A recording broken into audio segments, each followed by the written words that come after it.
There are moments in life when pain and beauty meet in the same breath, and what follows becomes unforgettable. It was an ordinary Thursday morning at Langston Corporation, sunlight spilling through tall glass windows, reflecting off spotless marble floors. The janitor, a man named Henry Callan, pushed his cleaning cart silently across the gleaming lobby. To everyone else, he was invisible, a shadow with a mop, another tired worker in a gray uniform. But inside that man lived a story no one knew, a melody he had buried deep within for years. Before you continue, if you believe in kindness, second chances, and stories that remind us what humanity truly means, please like, comment, share, and subscribe to Kindness Journal. Because sometimes, one story can change how we see the world. Henry's hands were rough, calloused from years of scrubbing tiles and hauling garbage bags. Yet once upon a time, those same hands had graced the piano with such grace that people used to close their eyes just to feel what he played. But that was before tragedy struck, before the accident that took his wife and left him alone with their little girl, Mara, just 7 years old. Since that night, Henry's music had fallen silent. Life had become a list of shifts, bills, and long walks home through tired city streets, holding his daughter's small hand as she chattered about school. He took the janitor job 3 years ago. Not because it paid well, but because it offered health insurance for Mara. Every morning, before the office filled with executives in suits, he mopped, dusted, and emptied bins, humming softly to himself. And every night, when he tucked Mara into bed in their tiny apartment, he'd whisper stories about her mother, promising that someday they'd have a piano again. But promises, like melodies, were fragile things.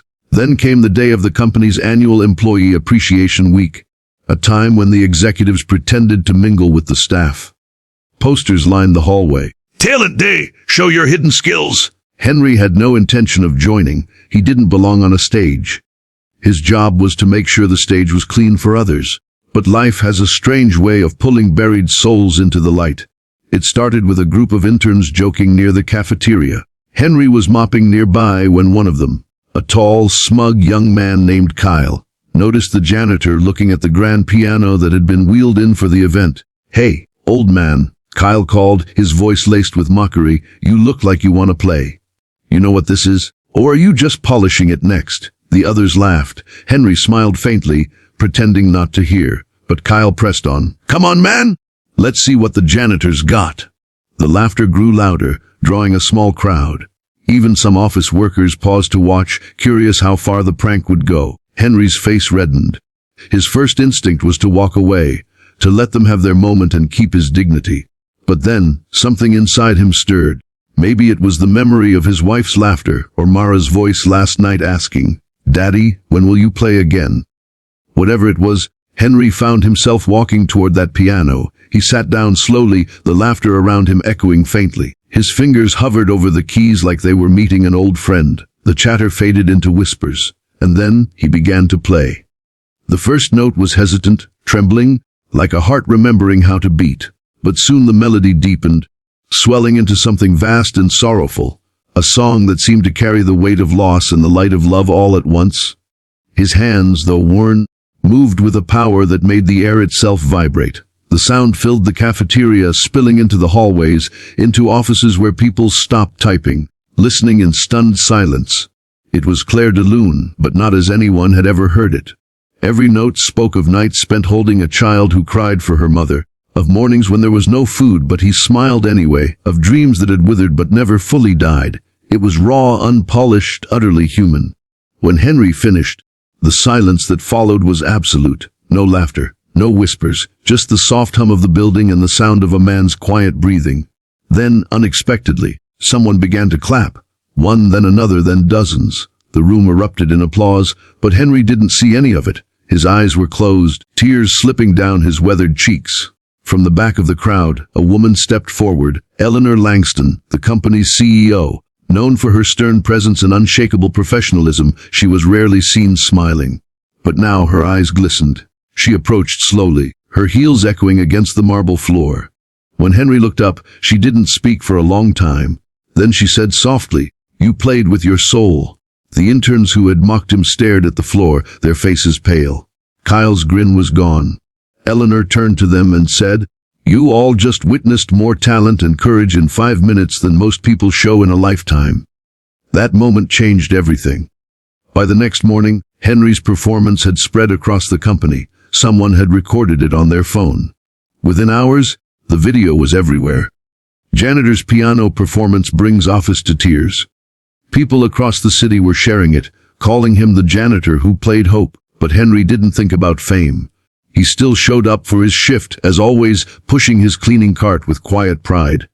Yet now, people greeted him differently. They smiled. They thanked him. Even Kyle approached one morning, eyes downcast, and said, "I'm sorry, sir. I didn't know." Henry only nodded and replied, "We all learn someday."